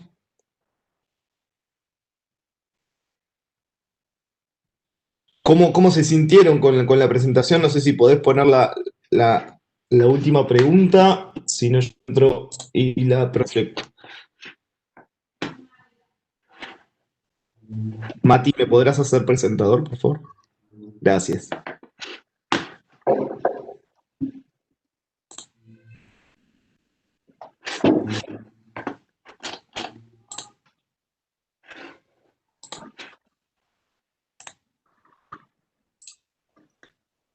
Bien, bueno, la última pregunta es, ¿cómo te imaginás el campo del futuro? Y esta es una pregunta abierta, como para que también como al inicio nos dijeron esa palabra que se imaginaban pensando en el campo, en la agricultura, es cómo se imaginan el campo del futuro. Y pueden explayarse, acá no es solo una palabra, pueden poner sus comentarios, pueden poner un poco los deseos, las expectativas. No sé si Pablo o Albito quieren tomar la palabra mientras que dejamos esto de fondo. Gracias, David. Bueno, la verdad que en algún momento llegamos cerca de las 500 personas conectadas y esto es lo que el lado bueno de la virtualidad, esto que permitirnos estar cerca, aún estar tan lejos, conocernos un poco más, saber que estamos para darnos la mano y colaborar lo que necesita la educación. Estamos convencidos que los cambios van a venir de la mano de una mejor educación y por eso desde APRESID estamos trabajando fuertemente en este proyecto de aula, junto con el proyecto de APRESID Joven, dentro de un espacio de grupos regionales esparcidos por toda la Argentina. Así que la idea es ponernos en contacto, invitarlos a sumarse, a llamarnos, a consultarnos, a pedirnos lo que necesiten. No sé, Alberto, si vos querés agregar algo más, mientras se están sumando ya más de 40 opiniones de los chicos en el Menti.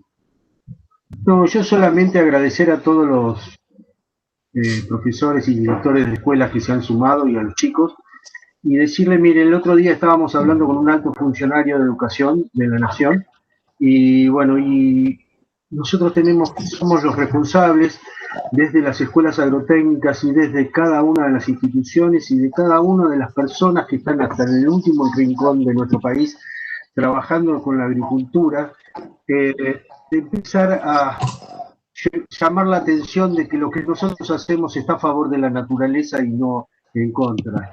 Y bueno, cambiar un poco esa opinión y empezar a trabajar todos juntos a favor de lo que es nuestro país. Como dijo Marcelo, la agricultura y la ganadería hoy son dos grandes industrias que le ayudan mucho al país a salir adelante. Están nosotros, están los alumnos, en los jóvenes, empezar a pensar que con todos estos paradigmas de los cuales hablaron Gervasio y Marcelo, podemos llegar a hacer una agricultura cada vez más amigable con el ambiente y cada vez más amigable con cada uno de nosotros. Y siempre pensemos que una de las cosas más importantes de cualquier industria es lo social. Y si un país no genera recursos, es muy difícil que la gente esté bien. Pensemos mucho más que lo que hacemos nosotros sirve y puede llegar a servir para que cada una de las personas de nuestro país esté cada vez mejor. Si no está bien el otro, nosotros tampoco podemos estar bien. Así que ese es el mensaje que nosotros desde APRESID damos, y que todo lo que necesite cada una de las escuelas, nosotros estamos a su servicio, somos parte de un servicio y queremos que todas las escuelas agrotécnicas, y no agrotécnicas o cualquier tipo de escuela rural, sepan que nosotros estamos para servirlos. Nada más. Sí, bueno, y para ir cerrando, bueno, mientras leíamos todas las opiniones donde hay un equilibrio entre un campo del futuro con mucha más tecnología, más ciencia y más conocimiento, pero también un campo más vivible, que nos incluya a todos, donde podamos sentirnos parte. Creo que había más o menos mitad y mitad de esas opiniones y me encantaría, bueno, retomar el tema de FEDIAP, agradecerle muchísimo a Juan Carlos Bregui, que si anda por ahí, estaría bueno escucharlo también, toda la organización de la Fundación FEDIAP, que se puso a trabajar junto con nosotros para lograr esta primera aula virtual, gran aula virtual, que esperemos que sea la primera de una serie de otras, donde se puedan seguir sumando. Sabemos que la fecha se corrió bastante hacia fin de año, hay muchas problemáticas en las escuelas en estos momentos,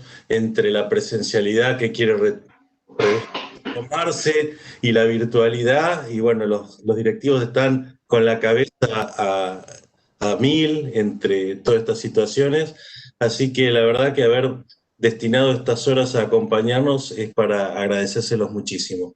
De mi parte, nada más. No sé si por ahí otro de los organizadores si quiere sumar. Agradecer obviamente al equipo de Laura Lukasic y David Wilson que nos dieron todo el soporte, y al staff de APRESID, Matías Dortona, Carla. Bueno, la verdad que son unos chicos valiosísimos y sin ellos esto era imposible. Muchísimas gracias, Pablo. Hago mía las palabras de Alberto en nombre de FEDIAP. Nosotros también creemos que en la educación hay que poner el mayor de los esfuerzos para que no solo el futuro, sino el presente sea mejor para todos. Seguramente será un inicio de muchos trabajos en conjuntos entre APRESID y FEDIAP, así que lo valoramos, le agradecemos tanto a Gervasio como a Marcelo, y sobre todo a los amigos de APRESID que desde hace muchos años nos enseñan a producir más y mejor. Así que muchas gracias y buenos días para todos.